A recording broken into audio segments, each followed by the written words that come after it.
I'm Mrs. Gardner, and I'll be reading Chapter 6. I spent a lot of time that summer at the Herman W. Block Memorial Library.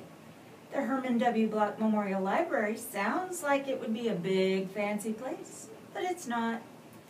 It's just a little old house full of books, and Miss Franny Block is in charge of them all. She is a very small, very old woman with short gray hair, and she was the first friend I made in Naomi. It all started with Winn-Dixie not liking it when I went to the library because he couldn't go inside too.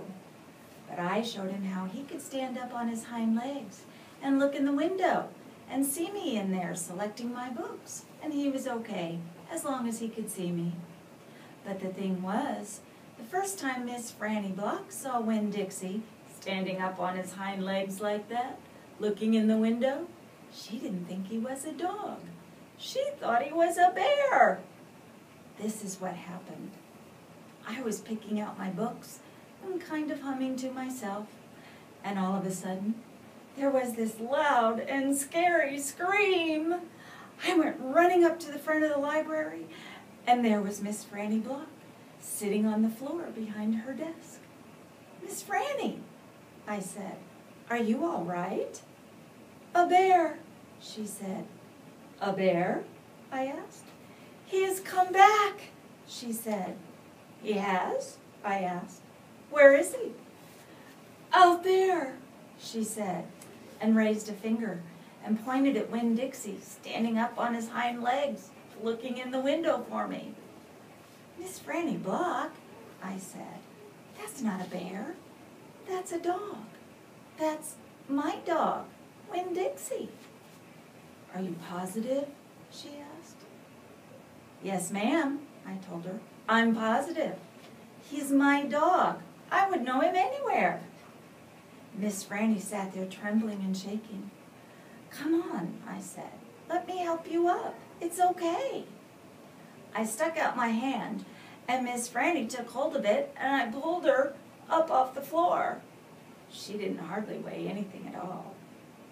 Once she was standing on her feet, she started acting all embarrassed, saying how I must think she was a silly old lady, mistaking a dog for a bear, but that she had a bad experience with the bear coming into the Herman W. Block Memorial Library a long time ago, and she had never quite gotten over it. "When did that happen?" I asked her. "Well," said Miss Franny, "it is a very long story." "That's okay," I told her. "I am like my mama in that I like to be told stories. But before you start telling it, can Winn-Dixie come in and listen too? He gets lonely without me." "Well, I don't know," said Miss Franny. "Dogs aren't allowed in the Herman W. Block Memorial Library." "He'll be good," I told her. "He's a dog who goes to church." And before she could say yes or no, I went outside and got Winn-Dixie, and he came in and lay down with a whoomp and a sigh right at Miss Franny's feet. She looked down at him and said, "He most certainly is a large dog." "Yes, ma'am," I told her. "He has a large heart, too." "Well," Miss Franny said. She bent over and gave Winn-Dixie a pat on the head, and Winn-Dixie wagged his tail back and forth and snuffled his nose on her little old lady feet. "Let me get a chair and sit down so I can tell you this story properly."